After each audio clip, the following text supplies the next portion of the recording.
यह मूवी की कहानी एक सच्ची घटना पर आधारित कहानी है। मूवी की शुरुआत होती है 15 मई 2001 अमेरिका की एक रेलवे लाइन पर। ट्रेन को शंट करते वक्त ड्यूई नाम का ट्रेन ड्राइवर एक ऐसा फैसला ले बैठता है जो आगे चलकर जानलेवा साबित होता है। उसे एहसास होता है कि आगे का ट्रैक अलाइनमेंट सही नहीं है, लेकिन समय बचाने और आसानी के चक्कर में वह ट्रेन को पूरी तरह रोकता नहीं। वो ट्रेन को लो गियर में धीरे धीरे चलने देता है और नियम तोड़ते हुए खुद ड्राइविंग केबिन छोड़कर बाहर उतर जाता है ताकि भाग कर जाकर मैनुअली ट्रैक स्विच बदल सके। ड्यूई को लगता है कि वह वक्त रहते सब संभाल लेगा, लेकिन यहीं पर वो एक फेटल मिस्टेक कर देता है, ऐसी गलती जिसका पछतावा उसे पूरी जिंदगी रहने वाला था। ट्रेन से उतरते वक्त वह गियर को ऑटो स्लाइडिंग मोड में डाल देता है, लेकिन जो चीज वो नोटिस नहीं करता, गियर लगा तो है मगर पूरी तरह एंगेज नहीं हुआ। जैसे ही ड्यूई नीचे उतरता है, गियर स्लिप हो जाता है और सीधा जाकर फुल स्पीड फॉरवर्ड पोजीशन में अटक जाता है। अब ट्रेन नंबर 777 जो अभी तक शांत खड़ी थी, ऐसे लगती है जैसे कोई सोया हुआ दरिंदा जाग गया हो। धीरे धीरे उसकी रफ्तार बढ़ने लगती है। ड्यूई अभी स्विच तक आधा रास्ता भी नहीं पहुंचा था कि ट्रेन उसे पीछे छोड़ते हुए आगे निकल जाती है और यहीं से शुरू होती है अनस्टॉपेबल की असली तबाही। ड्यूई फौरन ट्रैक स्विच लीवर पर पैर मारता है, लेकिन तब तक बहुत देर हो चुकी थी। मतलब साफ था, ट्रेन नंबर 777 अब मेन ट्रैक पर बिना ड्राइवर के दौड़ रही थी और फुल स्पीड फॉरवर्ड मोड में जाकर धीरे धीरे और तेज होती जा रही थी। ड्यूई घबरा जाता है। वो पूरी ताकत से ट्रेन के पीछे भागने लगता है। भारी भरकम शरीर के बावजूद वो किसी तरह हैंडल पकड़ने में कामयाब हो जाता है। ये उसका ट्रेन पर चढ़ने का आखिरी और सबसे अच्छा मौका था, लेकिन किस्मत साथ नहीं देती। सांस टूट जाती है, ताकत जवाब दे जाती है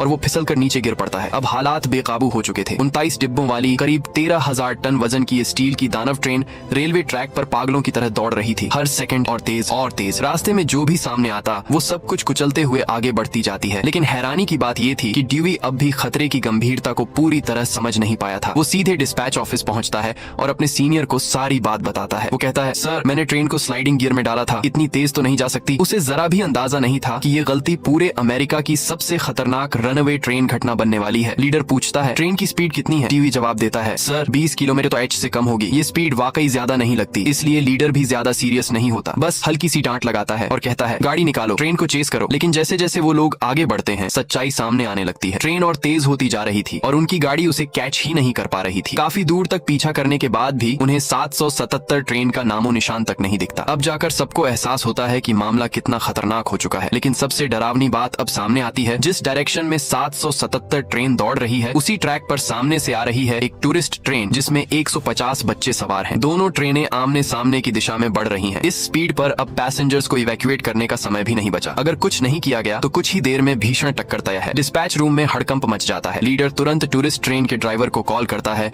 और सख्त आवाज में कहता है, तुरंत ट्रैक चेंज करो। वो अभी फोन रख ही रहा होता है कि यहीं से हालात और ज्यादा बिगड़ने वाले थे। 100 किलोमीटर तो एच से भी ज्यादा रफ्तार पर दौड़ती 777 नंबर की ट्रेन सामने से आ रही थी। टक्कर अब बस कुछ सेकंड दूर थी, लेकिन ठीक उसी मेक और ब्रेक मोमेंट पर एक एक्सपीरियंस्ड वेटरन ड्राइवर अपनी पूरी काबिलियत दिखाता है। वो इंजन को फुल थ्रॉटल पर डालता है और ट्रेन को तेजी से दूसरे ट्रैक पर मोड़ देता है। बस एक पल की देर थी, दोनों ट्रेनें बाल बाल बचते हुए एक दूसरे को क्रॉस कर जाती हैं। टूरिस्ट ट्रेन में बैठे बच्चे खुशी खुशी तेज रफ्तार से गुजरती 777 ट्रेन को देखते हैं, तालियां बजाते हैं। उन्हें ये बिल्कुल अंदाजा नहीं होता कि जिस ट्रेन ने अभी उन्हें क्रॉस किया है वो दरअसल मौत बनकर उनकी तरफ आ रही थी, जो बस कुछ सेकंड दूर थी उन्हें गॉड से मिलवाने से। ये खबर कुछ ही घंटों में पूरे ओहायो यूएसए में फैल जाती है। टीवी चैनल्स ब्रेकिंग न्यूज चलाने लगते हैं। रेलवे कंपनी के टॉप एग्जीक्यूटिव्स तक मामला पहुंच जाता है। डिस्पैच कंट्रोल से सुझाव आता है, ट्रेन को तुरंत डिरेल करा दिया जाए, लेकिन मैनेजमेंट साफ मना कर देती है, क्योंकि ये कोई आम ट्रेन नहीं थी। ये एक हैजर्डस मटेरियल फ्रेट ट्रेन थी, जिसके डिब्बों में मौजूद था करीब 200 ton diesel, 120 ton highly flammable, explosive और टॉक्सिक केमिकल्स। अगर इतनी तेज रफ्तार पर ट्रेन को डिरेल किया गया तो मैसिव एक्सप्लोजन तय था, और अगर इन डिब्बों से जहरीले केमिकल्स लीक हो जाते तो इसका असर सिर्फ रेलवे तक सीमित नहीं रहता, बल्कि आसपास के गांवों, हजारों लोगों की जिंदगी और पूरे लोकल इकोसिस्टम के लिए ये एक भयानक तबाही बन सकता था। अब सवाल सिर्फ ट्रेन रोकने का नहीं था, अब सवाल था पूरे इलाके को बचाने का। अगर ये ट्रेन हादसे का शिकार होती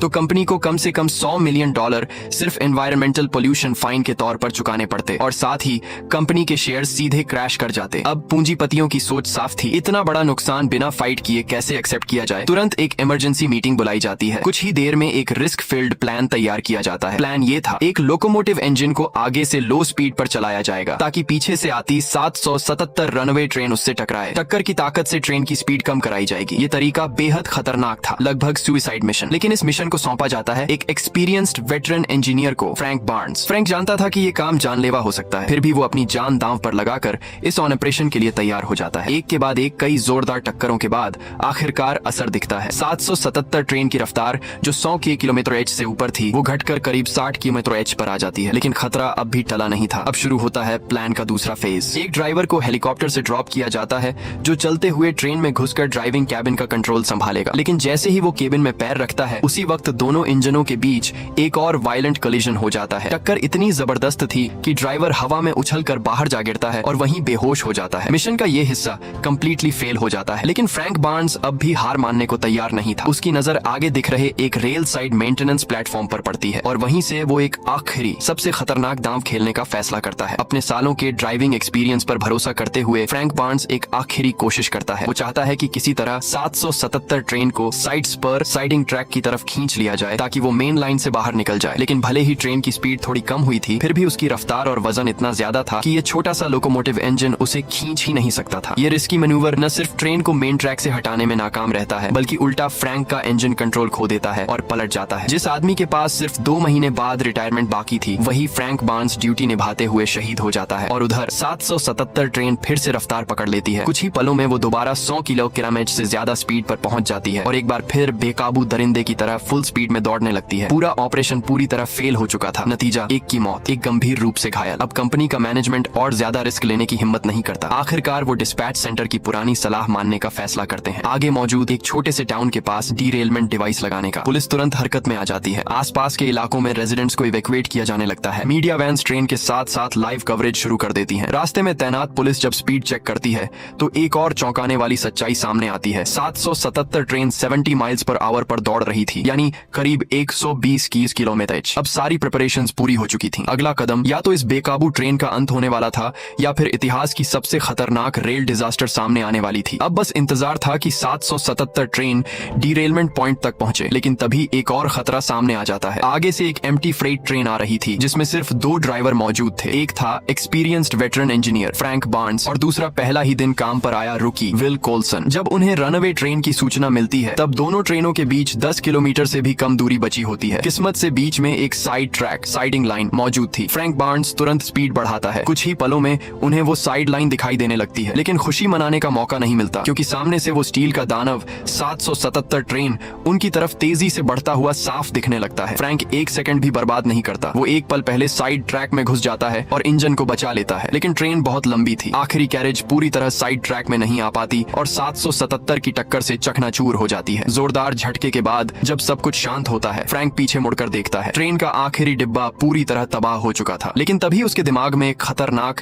लेकिन ब्रिलियंट आइडिया आता है। वो नोटिस करता है कि उनका एयर ब्रेक सिस्टम अब भी एक्टिव है। फ्रैंक तुरंत कहता है, हम सारे वैगन्स यहीं डिटैच करते हैं, सिर्फ इंजन लेकर उल्टी दिशा में चेस करते हैं। उसका प्लान साफ था, अपनी लोकोमोटिव से 777 ट्रेन के आखिरी हिस्से को हुक करना और फिर टग ऑफ वॉर की तरह खींचकर उसकी स्पीड कम करना। ये ऑपरेशन बेहद जानलेवा था। जब ये आइडिया कंपनी के टॉप मैनेजमेंट तक पहुंचती है तो वो तुरंत रिजेक्ट कर देते हैं। उनका कहना था, आगे डिरेलमेंट डिवाइस ऑलरेडी सेट है, कोई जरूरत नहीं है कि तुम लोग हीरो बनने की कोशिश करो। लेकिन फ्रैंक बार्न्स पीछे हटने वालों में से नहीं था। वो गंभीर आवाज में कहता है, अगर डिरेलमेंट में जरा भी गलती हुई तो पूरा शहर उड़ सकता है। ये ट्रेन हमें वहीं रोकनी होगी अभी। और यहीं से कहानी अपने सबसे खतरनाक मोड़ की तरफ बढ़ने लगती है। इतने भारी वजन और इतनी ज्यादा स्पीड पर ये डिरेलमेंट डिवाइस असल में कुछ भी करने लायक नहीं था। ये हीरो बनने की बात नहीं थी। मसला इससे कहीं ज्यादा बड़ा था। अगर ये ट्रेन अगले मिलियन पॉपुलेशन शहर के पास डीरेल होकर एक्सप्लोड हो जाती तो नुकसान कल्पना से भी बाहर होता। फ्रैंक बार्न्स अभी अपनी बात पूरी भी नहीं कर पाया था कि वो स्टील का दानव 777 ट्रेन डीरेलमेंट पॉइंट तक पहुंच जाती है। और ठीक वैसा ही होता है जैसा फ्रैंक ने कहा था। डीरेलमेंट डिवाइस उसे जरा भी रोक नहीं पाता। अब हालात बिल्कुल साफ थे। उम्मीद की आखिरी किरण सिर्फ फ्रैंक और विल पर टिकी थी क्योंकि उनके पास सिर्फ एक लोकोमोटिव इंजन था। फ्रैंक बहुत जल्दी 777 ट्रेन के करीब पहुंच जाता है। अब शुरू होता है सबसे खतरनाक हिस्सा, कपलिंग। फ्रैंक इंजन कंट्रोल संभालता है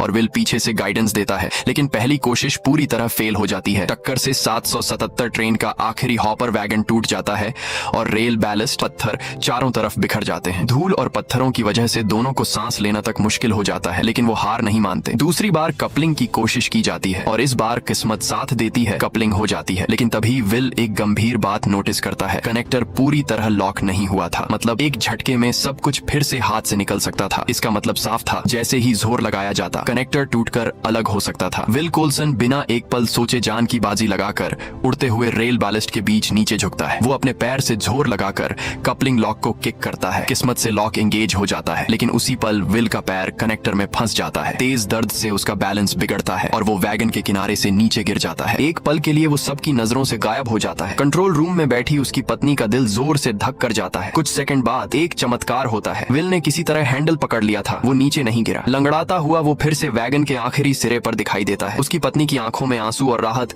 दोनों एक साथ आ जाते हैं, लेकिन खतरा अब भी टला नहीं था। ट्रेन की स्पीड अब भी 120 किलोमीटर/h के आसपास थी और अगले शहर तक 10 किलोमीटर से भी कम दूरी बची थी। सबसे डरावनी बात ये थी, शहर के एंट्री पॉइंट पर एक तेज और खतरनाक कर्व मौजूद था। इस मोड़ को 40 किलोमीटर/h से ज्यादा स्पीड पर पार किया गया तो ट्रेन का पलटना तय था और उस कर्व के ठीक नीचे भरे हुए फ्यूल स्टोरेज टैंक्स मौजूद थे। अगर ट्रेन पलटती और वहाँ एक्सप्लोजन होता तो नतीजा सोच से परे तबाही होता। अब फ्रैंक बार्न्स एक सेकंड भी नहीं सोचता, वो पूरी ताकत से पुल करना शुरू करता है जैसे टग ऑफ वॉर। लेकिन सिर्फ एक इंजन की ताकत 39 वैगन्स वाले इस दैत्य को खींचने के लिए नाकाफी थी। फ्रैंक के इंजन के व्हील्स जोर से घूमते हैं, चिंगारियां उड़ने लगती हैं और तभी इस मौत के खेल में विल कोल्सन के दिमाग में एक आखिरी तेज आइडिया चमकता है। अगर हर वैगन का ब्रेक मैन्युअली ओपन कर दिया जाए तो जरूर स्पीड पर काफी असर पड़ सकता था, लेकिन विल घायल था, इसलिए ये खतरनाक काम अब सिर्फ फ्रैंक बार्न्स ही कर सकता था। फ्रैंक बिना सोचे चलती हुई ट्रेन पर कूद जाता है। वो एक एक करके हर वैगन के मैनुअल ब्रेक्स खोलता जाता है, एक वैगन फिर अगला और फिर अगला। हर ब्रेक के साथ ट्रेन की रफ्तार थोड़ी थोड़ी कम होने लगती है। कई मिनटों की लगातार मेहनत के बाद आखिरकार स्पीड नोटिसेबली गिर जाती है, लेकिन अभी भी वो खतरनाक मोड़ के लिए काफी ज्यादा थी। अब आगे सिर्फ वही कर्व था, अब कोई ऑप्शन नहीं बचा, सब कुछ किस्मत पर छोड़ दिया गया। ट्रेन मोड़ पर जोर से झुकती है, हर किसी की सांस अटक जाती है, लेकिन ट्रेन पलटती नहीं, वो किसी तरह कर्व पार कर लेती है। एक पल के लिए सबको लगता है कि शायद अब सब ठीक हो जाएगा, लेकिन तभी एक नई मुसीबत सामने आती है। लगातार ओवरहीटिंग की वजह से ब्रेक डिस्क्स फेल हो जाती हैं और पूरा ब्रेकिंग सिस्टम कोलैप्स कर जाता है। 777 ट्रेन एक बार फिर रफ्तार पकड़ने लगती है। फ्रैंक फौरन इंजन कैबिन की तरफ दौड़ता है। अगर वो किसी तरह ड्राइविंग कैबिन तक पहुंच जाए तो ट्रेन को पूरी तरह स्टॉप किया जा सकता था, लेकिन बीच रास्ते में वो मजबूर होकर रुक जाता है क्योंकि अगले वैगन के बीच गैप बहुत ज्यादा था और वहां से कूदना नामुमकिन था। अब क्या किया जाए? ठीक उसी लाइफ और डेथ मोमेंट पर